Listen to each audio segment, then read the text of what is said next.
की, भारत माता की, वंदे। साथियों, भारत माता और वंदे मातरम के नारे मैं इसलिए लगवा रहा हूं कि भारतीय जनता पार्टी सिर्फ भारत माता और वंदे मातरम के नारों के साथ राज करना चाहती है, जबकि हम ये सारे लोग बैठे हैं भारत माता के वीर सपूत हैं, राष्ट्र प्रेमी हैं। इसलिए भाइयों, हम सब के अंदर रग रग के अंदर भारत माता और वंदे मातरम बसता है। भारतीय जनता पार्टी का वंदे मातरम और भारत माता कोई ठेके लिया हुआ नहीं है। आज के इस कार्यकर्ता सम्मेलन में मारवाड़ के गांधी, परम सम्मानीय, परम आदरणीय विकास पुरुष आदरणीय हेमाराम जी चौधरी साहब, बाड़मेर जैसलमेर के नौजवानों की, किसानों की उम्मीद की किरण, लोकसभा प्रत्याशी, उम्मीदों के उम्मीद भाई उमेदराम जी बेनीवाल साहब, कांग्रेस के बलोत्रा के पूर्व विधायक भाई मदन जी प्रजापत, चौटन से पूर्व विधायक पद्माराम जी मेघवाल साहब, रूपाराम जी धंधे साहब और समस्त गुड़ामालानी विधानसभा क्षेत्र से पधारे हुए सरपंचगण, पंचायत समिति सदस्यगण, जिला परिषद सदस्यगण और सम्मानित मंच, सामने बैठे मेरे पिता तुल्य बुजुर्गों और मेरे कर्णधार संघर्षशील नौजवान साथियों और मीडिया के बंधुओं, आप सबको इस गुड़ामालानी के एक किसान के बेटे का राम राम नमस्कार। साथियों, सबसे पहले तो मैं धन्यवाद देना चाहूंगा कांग्रेस पार्टी का, जिन्होंने हमारे बड़े भाई रालोपा सुप्रीमो आदरणीय हनुमान जी बेनीवाल का इंडिया गठबंधन के तहत एक सीट नागौर की आरएलपी के खाते में दी और बाड़मेर जैसलमेर लोकसभा क्षेत्र से हमारे बड़े भाई उम्मीदों के उमेदराम जी बेनीवाल पर सम्मानीय हेमाराम जी चौधरी साहब ने बड़ा भरोसा करते हुए आपके बीच लोकसभा का प्रत्याशी बनाया है। मेरे नौजवान साथियों को मैं कहना चाहता हूं कि आप लोग पिछले चुनाव के अंदर एक बात बार बार आगे ला रहे थे कि हेमाराम जी हमेशा युवाओं को आगे लाने की बात करते हैं, लेकिन राजनीति के अंदर आगे नहीं आने देते। तो साथियों, मैं आपको इस बात का विश्वास दिलाता हूं कि इस बार हेमाराम जी ने अपनी जुबान पर खरा उतरते हुए नौजवान, तो 40 वर्ष का युवा, किसानों और नौजवानों का नेता उमेदराम जी बेनीवाल को आप सबके बीच, आप सबकी उम्मीदों के ऊपर खरा उतरने का प्रयास आदरणीय हेमाराम जी चौधरी साहब और तमाम कांग्रेस की टीम ने किया है। मैं इन सबका हृदय से स्वागत, अभिनंदन करता हूं और दिल से धन्यवाद देता हूं। और साथ ही साथ मैं मेरे तमाम जो नौजवान साथी है राष्ट्रीय लोकतांत्रिक पार्टी के टीम का, उनको यह कहना चाहता हूं कि यह वक्त है उमेदराम बेनीवाल के साथ चलने का। कांग्रेस पार्टी भाइयों, बाड़मेर जैसलमेर सहित तमाम जोधपुर, नागौर एकजुट दिखाई दे रही है। सोशल मीडिया का जमाना है, आप सब लोग देखते हो, पूरे राजस्थान के अंदर कांग्रेस पार्टी एकजुट है। इसी प्रकार जो हनुमान की सेना है, इनको भी एकजुट रहकर आदरणीय उमेदराम बेनीवाल को भारी मतों से जिताकर देश की सबसे बड़ी पंचायत लोकसभा के अंदर आप सबको भेजना है।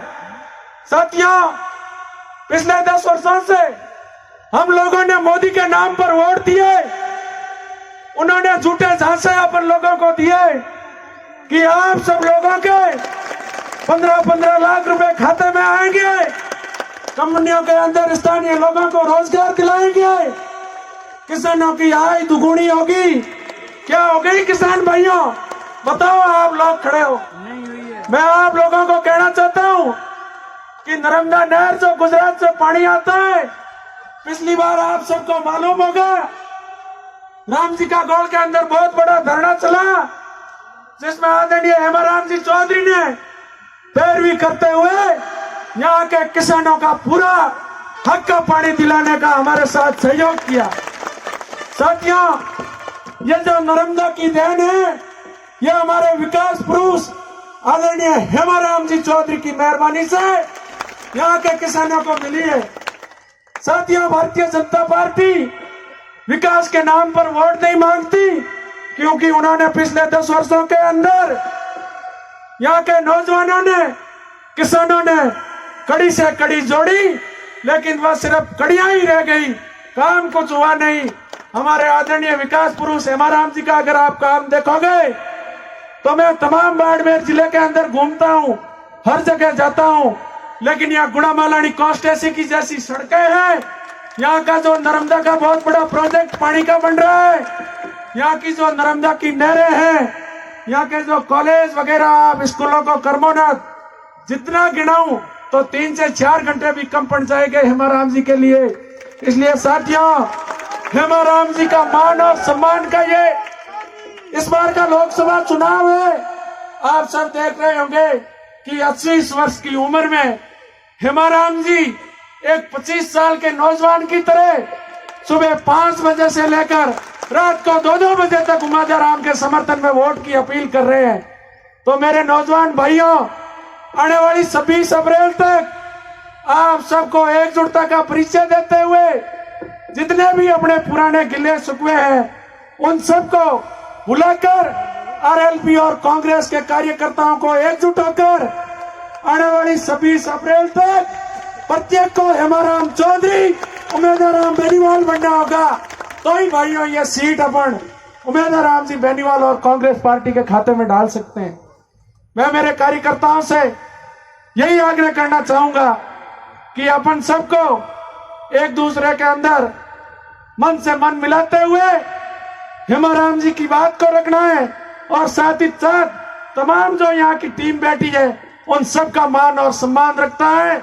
मैं गुड़ामालानी के किसान भाइयों को और नौजवानों को यही विश्वास दिलाता हूँ कि परम सम्मानीय हेमाराम जी के आशीर्वाद से और उमेदराम जी के आशीर्वाद से आप लोगों के मान और सम्मान में कोई कमी नहीं रखेंगे। जहां पर भी आपको आवश्यकता होगी हमेशा सड़क पर संघर्ष करने के लिए तैयार रहेंगे। आप लोगों को इन सब का मान रखते हुए आने वाली 26 तारीख तक अपना बूथ सबसे मजबूत, और आप सब लोगों को एक बात का ध्यान रखना है कि वोटिंग करते समय इस बार ये परसेंटेज 65, 70, 75 नहीं रखने हैं भाइयों। जिस बार पिछली बार केंद्र के कृषि राज्य मंत्री कैलाश चौधरी को अपन लोगों ने 90,000 वोटों से आगे रखा, ये बड़ी भूल कर दी।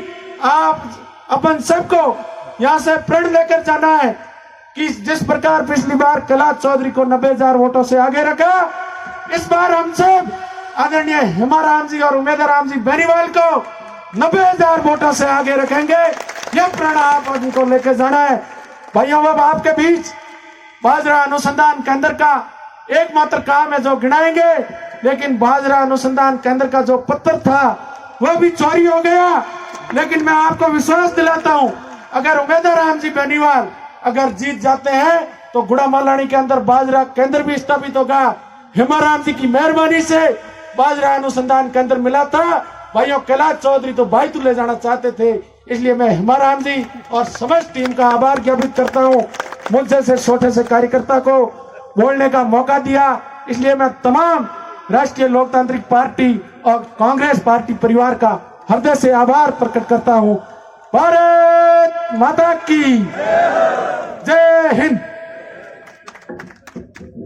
बहुत बहुत धन्यवाद ताजाराम जी सियाग साहब। अब मैं उद्बोधन के लिए परमारणीय सोहनलाल जी बांबू पूर्व